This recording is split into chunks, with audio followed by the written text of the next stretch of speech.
Just ahead, we talk to attorney Aaron Maduff, who is representing the State University's Annuitants Association in their lawsuit against the state over pension reform. Mr. Maduff gives us an update on the lawsuit now that the Circuit Court of Sangamon County has ruled the pension reform law unconstitutional, and the state has appealed to bring the case to the Illinois Supreme Court. This runs about 12 minutes. Start in 3, 2, 1.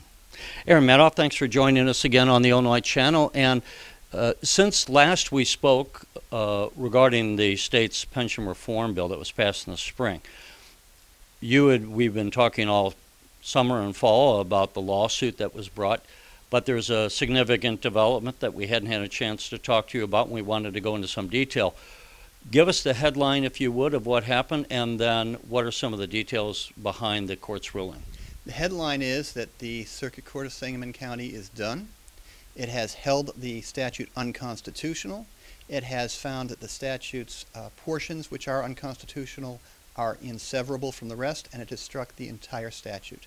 The state has taken a direct appeal to the Illinois Supreme Court. It did that, I think, just before Thanksgiving. It also filed a motion for an expedited schedule because the state said that it wants to know what the Supreme Court's decision is before it finishes off the budget, which I think is due something like June 1st. Right, so obviously a growing cost to the state is the cost of the pensions. They've been going up somewhere in the neighborhood of $1 billion a year increases. And the state had been trying to put a cap on those expenses by reducing through the bill the expenditures. And I just say that as somewhat back. Go ahead. Go. I was going to say, I don't know that I agree they're trying to put a cap on it. What they've tried to do is go a good step further. They've tried to reduce it.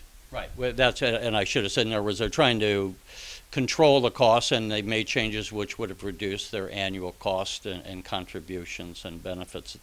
But I want to focus on the court's ruling. We mentioned kind of why did the court rule it unconstitutional, on what grounds? The court looked at several items. There were changes to the automatic annual increases. For example, one of the things that the statute did was to say, we're going to skip your annual increase in certain years. Another portion of the statute said we're going to calculate it differently, which would have been to people's detriment. Another said we're no longer going to permit it to be compounded. We're just going to have it on your base annuity. All of those things were diminishments, and the court found those diminishments to be unconstitutional. It also found other things to be unconstitutional, such as the change in the retirement age, such as the change in the effective rate of interest. Because those items were diminishments as well, the court found that the statute as a whole was unconstitutional. It did so because it was you couldn't sever these pieces. And maybe the listeners know that, but severability, they just mean you can't cut those sections out. Right. The concept on severability is, would the statute have passed as the court has severed out those pieces that are unconstitutional?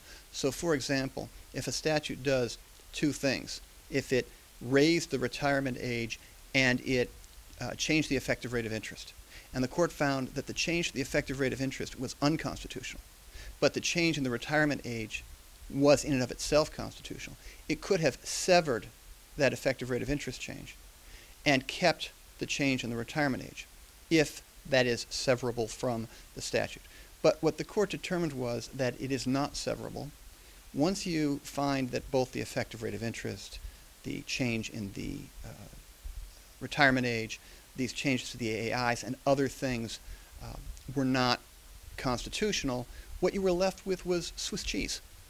And that piece of Swiss cheese would not have been passed by the legislature. When the legislature passed the bill, it specifically noted that there were 4 caucuses that came together: the Senate Democrats, the Senate Republicans, the House Democrats, the House Republicans, and the statute only passed the Senate by 30 votes.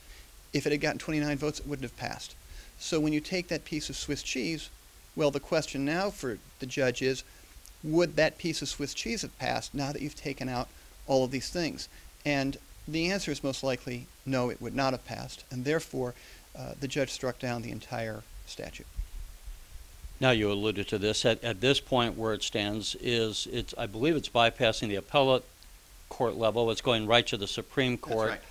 And in fact, I believe the Supreme Court just announced that they would hear arguments, oral arguments, during their March term. That's correct. Now, as you also said, the legislature typically would put their budget together by the end of May, by May 30th. And so they're asking for the Supreme Court, if they could, to issue a ruling sometime between the oral arguments of March and the end of May, so that the state would know what it's doing vis-a-vis the budget that they're going to be putting together in the spring, right? That's right. Typically, when you talk about an appeal, you see anywhere from 8 to 16 months to get through the appellate process. You've got briefing from the person appealing, a response brief, a reply, time for the court to read it, an oral argument, time for the court to write its opinion and publish it, and that takes time.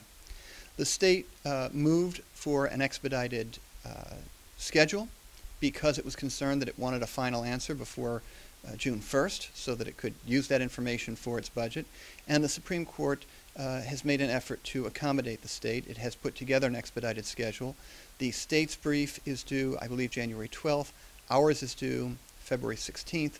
I believe the state has a week or so to file a reply, and then the court will hear oral arguments presumably in March, and presumably come very quickly to an opinion based on what the court has indicated.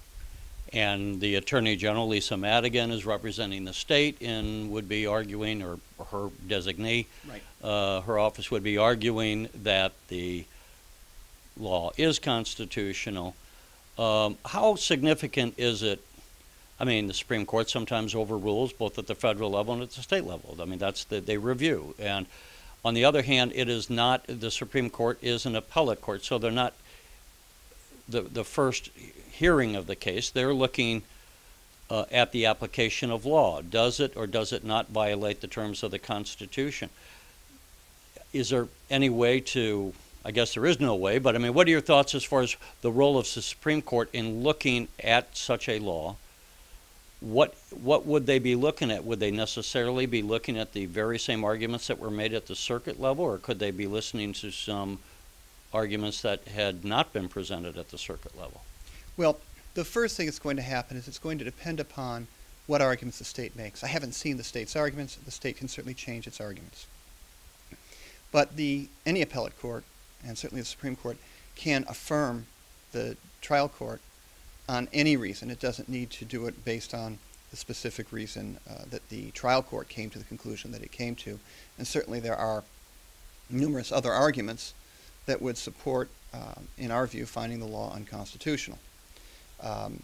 So the Supreme Court doesn't take every case. It does in this case because we're talking about a constitutional challenge. It's obviously an important issue, and the Supreme Court is going to have its say and tell us its opinion and make a final determination on the case. And as we've talked, I mean, you're representing SUAA and the people who benefit by having a pension. On the other hand, the state's finances are in terrible shape.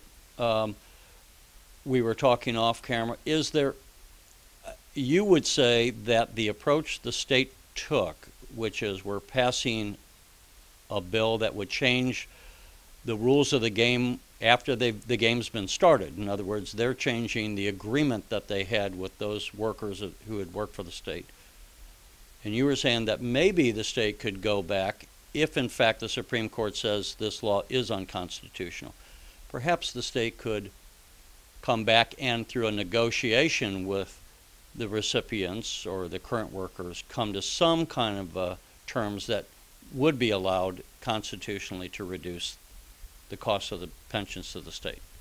You are talking about a contract here. The pension clause says that a pension is a contract, and a contract can always be renegotiated.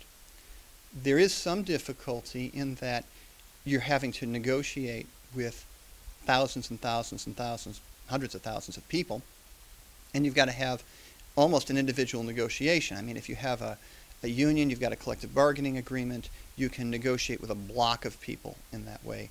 But you can't come in and say, well, we're just going to unilaterally change it.